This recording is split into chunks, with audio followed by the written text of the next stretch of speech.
well-regulated militia being necessary to the security of a free state, the right of the people to keep and bear arms shall not be infringed. Welcome to another edition of Bearing Arms, Cam and Company. My name is Cam Edwards. Glad you're with me on the program today. Hopefully you had a good weekend. I did. Actually, it was super productive yesterday, which is a rare occasion. I tend to like to take things easy on the weekend, at least as easy as I can. But no, it was a good weekend.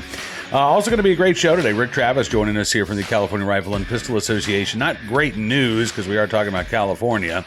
Governor Gavin Newsom getting the legislature to go along with his plans to re-gerrymander the congressional maps in California. That took up a lot of time in Sacramento last week, so there weren't a lot of bills moving. But now that that is accomplished, we can expect to see some movement on some gun control bills, including AB 1127, which is the bill that would ban the sale of Glock handguns in the state of California going forward. We've talked about this bill with Rick before. It has passed out of the Assembly. Over on the Senate side, there was a hearing, I believe it might have been last Monday.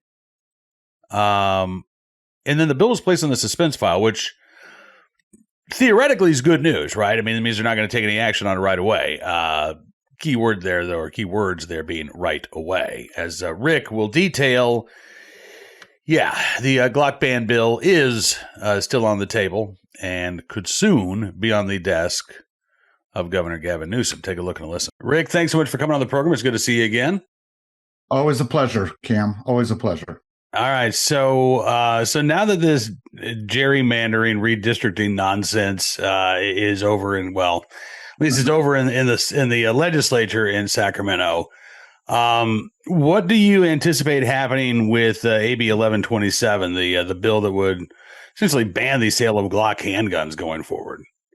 That is like the $50,000 question, I think, nationwide. And the issue is, beforehand, we would have had the ability, and beforehand being the redistricting mess that we just went through, we would have, as we had discussed, been able to go into the Appropriations Committee and make plenty of arguments. But what they did, Cam, is they took all the bills, not just our bills, but all the bills, a total of 1,470 bills, and moved them to this Friday.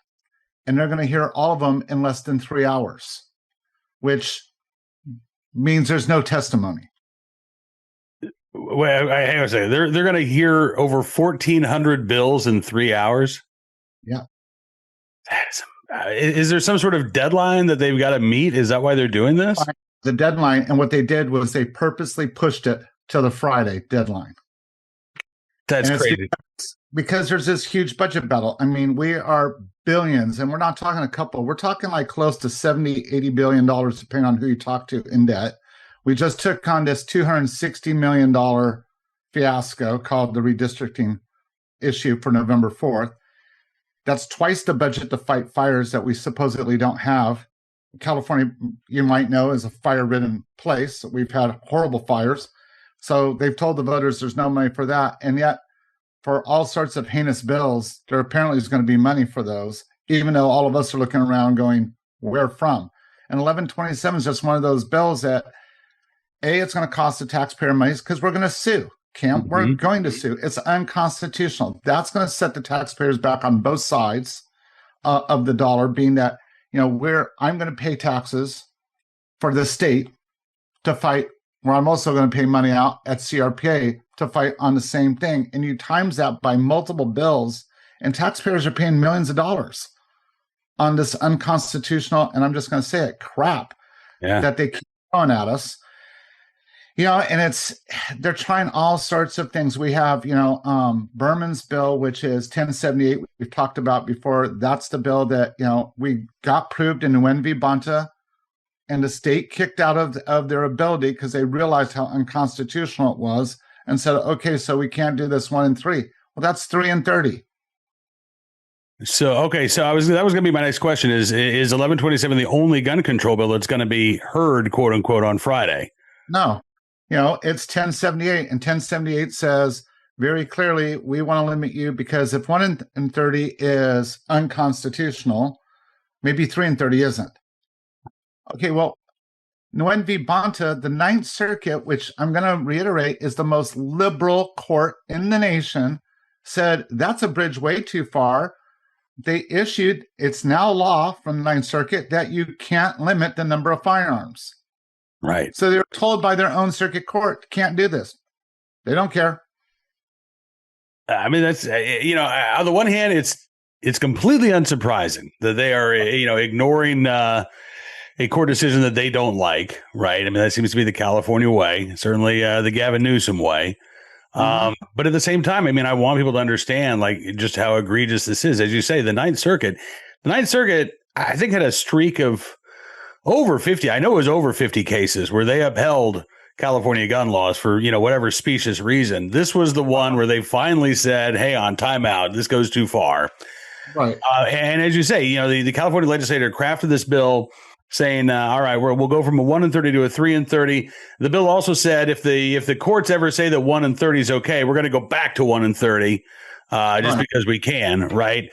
Right. And again, I mean, what's the point here other than the state of California and these California lawmakers saying, well, we want this power. And so it doesn't matter if it's 1 in 30, 3 in 30, 5 in 30. We want to be able to tell you how many guns you get to purchase per month, because that's not a choice that you should be able to make on your own. Right, it's gun grabbing, and they use, they use these specious arguments all the time in California. Well, your gun rights are like your rights to drive a car. We all know that's absolutely false. There is no truth in that at all. But even when I look at them and go, okay, so let's just say for fun that was true. You don't do this to people that drive cars. You don't put them through all these things.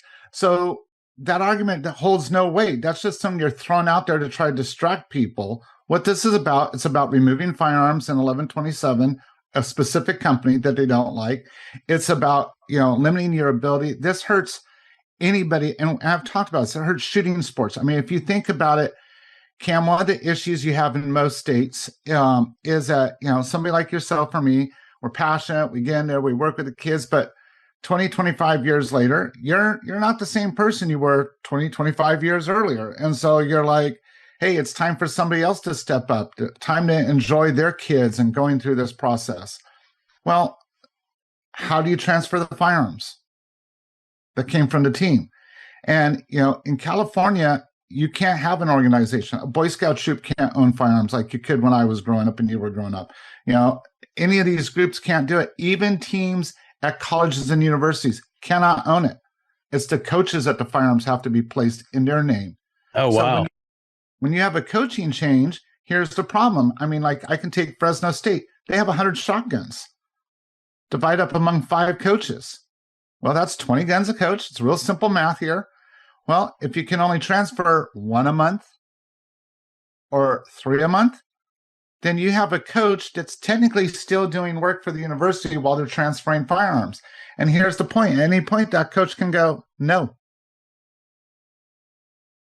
And because of federal law, those firearms were transferred in that person's name. Therefore, they belong to that person because the university can't own it. So now the program suffers. And we've had that over and over in youth programs where the person wasn't trying to be mean or selfish or just, I'm tired of this. No. Well, now X number of firearms are no longer available to the youth. So now you have to fundraise. You have to find somebody else. This has been an ongoing problem. And it's amazing California is still competitive in those youth shooting sports because of this. But that's by design, not by accident. This is so crazy. So what's your advice to California gun owners this week? Is there any point in reaching out to lawmakers? Yeah, there's a big point. We're trying to continue to push on this. People are mad. People got to stay mad. But it's not just California. And, Cam, I've said this to you before, but if you look at what's going on nationwide, so much of this stuff comes to other states. And other states laugh. They mock. I mean, I go places like you do, and they're like, oh, there's Rick. He's from California, and I take it. It's fine. But I tell them, I'm like, quit laughing because, when we got the 11% excise tax, you guys laughed. Then what happened? When bears got removed from from bear hunting, said that wrong, but when that came out, that swept the nation. That went everywhere. And so I look at people all the time and say 2 things. Fight the fight while it's still in California. Help us out here. But secondly, start prepping. Because if it gets out of California, It's going to come to your state, and a lot of states do not have the organizational pool that we do in California to fight it, and they get blindsided very quickly. Yeah, that's absolutely right. And we do have, gun rationing laws that are in place in other states. California will be the first in the nation to, ban Glocks. But we know that, Illinois, there's a similar bill pending. New York, I believe, is a similar bill pending. And if California passes this, I mean, you can absolutely expect to see other anti-gun states do the same. And it's important to know, by the way, that as with every gun control bill in California, law enforcement's exempt, right? So Correct. the average consumer couldn't buy one, but law enforcement can. I'm curious because would this apply to private sales too? Like if a cop buys a Glock, he can't then sell that Glock off roster. Huh? Oh, interesting how that works. And it's also the point of like, I own a couple of Glocks because it's a great gun. I can't transfer them to my kids, even in my death. They have to be surrendered. So they go nowhere. Wow. All right. Well, we'll see. We'll see what happens here. I'd like to say I'm cautiously optimistic that neither of these bills are going anywhere. I can't say that honestly. I mean, honestly, I feel like they're going somewhere. They're going to Gavin Newsom's desk, Right. and then we'll see what the supposedly pro-gun governor does with these bills. Somehow, I have a feeling, Rick, that the pro-gun Gavin Newsom's going to figure out a way how it's pro-gun to sign these bills into law. Right. He will. He will say that it's all about common sense gun safety, which is his term for I want to take your guns away from you. Yeah. Yeah. Well, Rick, I don't know how you still have your hair, man, because I would have pulled it out long ago if I was in your job. But I really appreciate everything you're doing on behalf of gun owners, not just in California, but across the nation. Again, folks can help out crpa.org. That's the website for the California Rifle and Pistol Association. And I will be off next week, Rick, but maybe we can have you back on week after next just to give folks an update. Yeah. And I would like to do, you and I talked offline. We lost a great person in the fight here in California and across the country with the passing of Sam Paredes. And so the fight got tougher in Sacramento because now I've went from one other person full-time helping me out in the state to, couple of part-time people for right now. Hopefully one of them are going to step up, but no one's going to be able to fill those shoes. Yeah, Sam is, he was a legend in the Second Amendment community, not just in California. And I've known Sam for decades, and my heart just broke when you told me the news a couple of days ago. And so obviously our thoughts and our prayers are with the Paredes family and with gun owners of California. Irreplaceable is a strong word, but I think that Sam really is one of those irreplaceable activists, right? You can't get back those decades of experience, the institutional knowledge that he had, and honestly, just the vigor and the passion that he brought to this issue. It truly is a huge loss for the Second Amendment community, and obviously for his family and friends as well. Yeah, it sure is. Well, thank you. Absolutely, Rick. And my sympathy, again, I know you guys were close to working together. So my sympathies go out to you, man. I know that you're grieving here, and I'm really sorry that I'm really sorry. Yeah, he was a brother through and through on every level of that word. So, yeah. Well, I appreciate you paying tribute to Sam, and maybe we can do that a little bit more in depth the next time we've got you on the program. Sounds great. Thank you, Cam. Thank you, Rick. My thanks to Rick for joining us on the program today. Looking forward to having him back again here before long. Right now, let's turn our attention to today's Armed Citizen story, our good deed of the day, and our recidivist report. We'll start there with a case out of Minnesota. Here's the headline. Harmony man pleads guilty in fatal drunk driving crash. This from the Fillmore County Journal in Minnesota. 51-year-old Brian Wayne Nelson is pleaded guilty to vehicular criminal homicide in connection with a crash that left one person dead in rural Fillmore County last summer, the paper reports. The plea entered on Monday, August 18th, before Judge Jeremy Kleinfelter. The incident happened on August 4th, 2024. According to the complaint, deputies with the Fillmore County Sheriff's Office were dispatched to a rural road about 2 miles east of Granger, Minnesota, on a report of an individual who was injured lying in the roadway. When they got there on scene, they found the victim unresponsive, significant trauma to his head and upper body, and he was pronounced dead at the scene. Deputies also quickly identified Nelson as the driver of a Can-Am recreational vehicle that had struck the victim. Witnesses, including Nelson's wife and sister, were present. Nelson admitted to officers that he had been drinking beer earlier in the evening before getting behind the wheel. He told deputies that he was on his way to a bar in Granger to meet friends when he noticed what he thought was something lying in the road. He explained that he initially thought that he had hit an animal. Drove on to the bar. Nelson told the bartender that he thought he had just run somebody over. And then he returned to the scene with friends and saw the victim's body lying on the ground. Witnesses told deputies that Nelson was, quote, visibly shaken, repeatedly said that he was sorry. Deputies reported that Nelson smelled strongly of alcohol. He agreed to take a preliminary breath test, which measured his blood alcohol concentration at 0.166, which is more than twice the legal limit of 0.08. He admitted that while he first told officers he had consumed 3 beers, he may have had more but wasn't counting. A search warrant was obtained for a blood sample drawn later that morning, submitted to the Minnesota Bureau of Criminal Apprehension for testing. Nelson originally charged with 7 counts and included 2 counts of criminal vehicular homicide, 2 counts of criminal vehicular operation resulting in great bodily harm, 2 counts of driving while impaired, 1 count of careless driving. Most serious charges carry a maximum penalty of 10 years in prison as well as a $20,000 fine. Some of the other charges include 90 days in jail up to 5 years in prison. So August 18th, Nelson enters a guilty plea to count 2, criminal vehicular homicide for operating a motor vehicle with an alcohol concentration of 0.08 or more. Again, could have faced up to 10 years in prison and a $20,000 fine. And in fact, he was sentenced to 57 months in prison, which was immediately stayed, which means that he will not have to serve that prison time if he successfully completes probation, a 10-year probationary term. According to the paper, the 2 sides agreed to leave the exact length of Nelson's initial jail term up to the court. Prosecutors want 334 days. The defense wants 120 days. Any jail time would allow for work release, treatment release, a sentence to service program.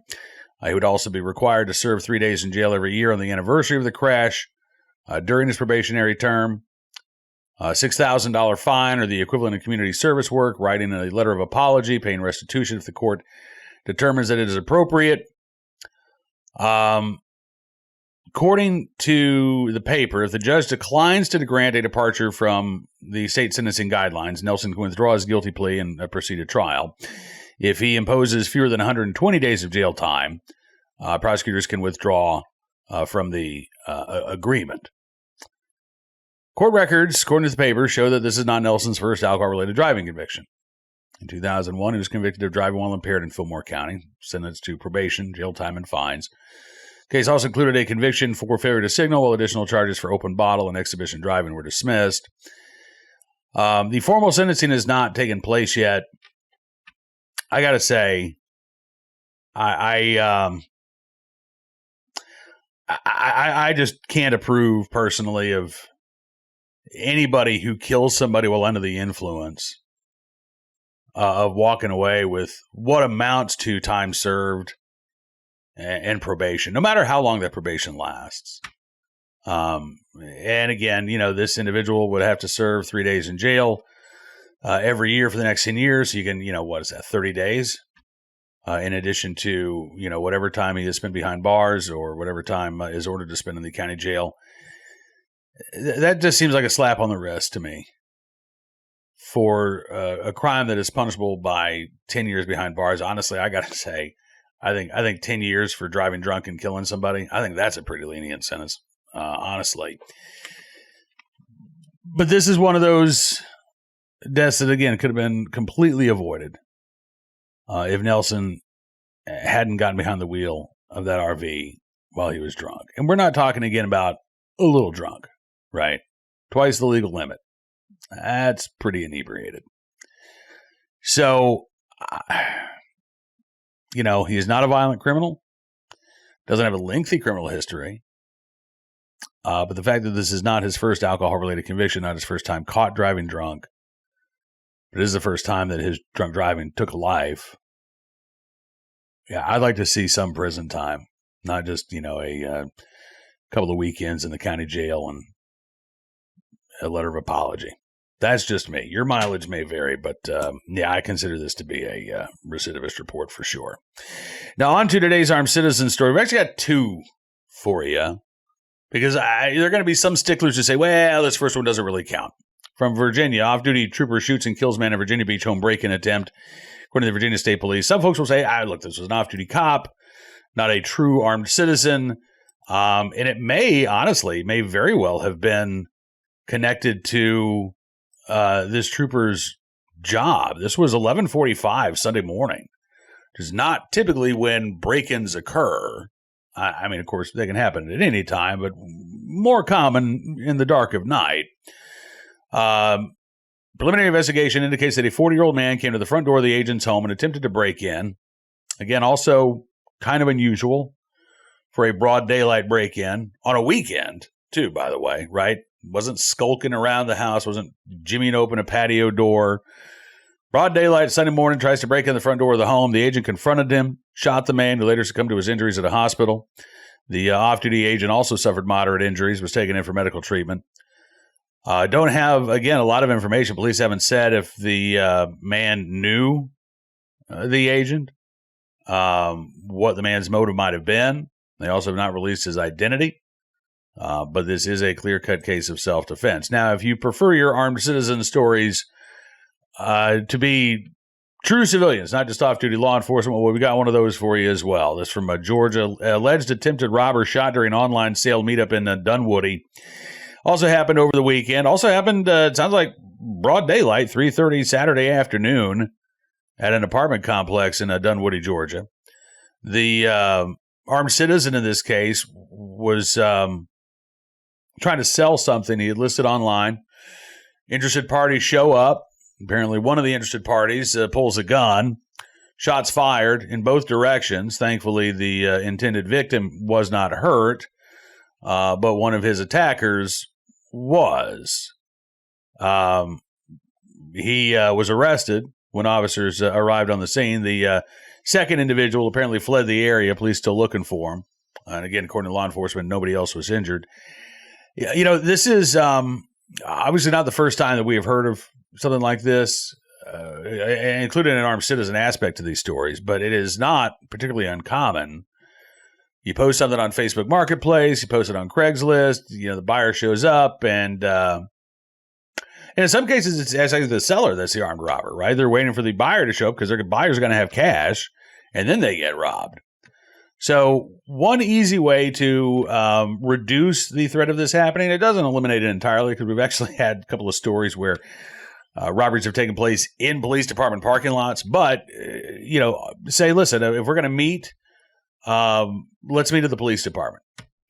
And admittedly, it might be a pain in the rear end if you're selling a couch or something big that you've got to move and then they've got to pick up and move. But considering the alternative, the potential loss of life if you are the victim of a robbery, I'd say that that inconvenience is small compared to the potential harm that could be done there. So I would advise, if you're doing something, making an online transaction like that, if you're not going to meet in a police station parking lot, at least meet in a well-lit area. But again, broad daylight, apartment complex, right? Should be people around. You'd think that would be a safe location, but nope, not when you've got somebody with criminal intent there. Finally today, our good deed of the day. In the right place, at the right time, willing and able to do the right thing. A off-duty firefighter in Kentucky who was able to save the life of a man at a restaurant. As it turns out, this off-duty firefighter wasn't eating at the restaurant. He just had walked in to pick up some carry-out. Rick Lauterbach was there eating dinner with his wife. They were celebrating her birthday. A piece of food gets stuck in his throat. Lauterbach said, I realized what was going on. I looked around, and there was only one guy in there that was going to be able to help me. That guy, a gentleman named Robert Sawyer Jr., who told WDRB in Louisville that Lauterbach stood up and said, I saw him wheezing, and I looked at him, and he couldn't breathe, so I just stood up with the urgency and got behind him, and I saw him nod his head like, yeah, I want your help. That's when he jumped into action, performed the Heimlich maneuver. Lauterbach said, it's great to have people out there that know what to do, when to do it, and they not only know what to do, but they do it. He said, that was beautiful and glorious. Lauterbach is a pastor in Taylorsville, Kentucky, said he does not believe in accidents. He said that Sawyer had walked in to get carry out at that exact time for a reason. He said if someone hadn't been there that could have done it, the outcome could have been entirely different. He said, so I count that as providence and grace and mercy. Sawyer, a firefighter in Jeffersontown, Kentucky. And he said, you say you're off, but when you're a fireman in certain situations, you're not ever really off duty. He said, afterward, on my ride home, I was kind of like, wow, I kind of just saved someone's life. Not kind of. Absolutely saved somebody's life. The two men have connected since that incident. Lauterbach says, it turned into something great. I made a friend out of someone who's half my age, I'm guessing. Sawyer said, we might reach out, get lunch one day, get dinner, meet families. I'm not sure if lunch or dinner might be the best thing, but, in the right place at the right time, willing able to do the right thing for a stranger in need, and maybe the start of a beautiful friendship as a result. Robert Sawyer, there in the Louisville, Kentucky area, we thank you, sir, for your very, very good deed. All right, that is going to do it for this edition of Bearing Arms Cam & Company. I want to thank you, as always, for being a part of the program. Coming up on tomorrow's show, we're going to be talking with John Comerford, NRA ILA's Executive Director. We have a lot of stuff to talk about, including a new lawsuit filed in federal court in Massachusetts, and some more victories, legal victories for the NRA as well. So be sure to tune in for that again tomorrow on Bearing Arms Cam & Company. Until then, I'd say check out BearingArms.com throughout the rest of the day, keeping you up to date on all of the latest Second Amendment news and information that you need to know about. And if you like what you see, I'd encourage you to become a VIP Gold, or VIP Platinum member. Just use the promo code FIGHT, and you can get 60% off your membership when you sign up at BearingArms.com/subscribe. Thanks again for being a part of the program today. Looking forward to seeing you back here again tomorrow. Until then, be well, be safe, and be free.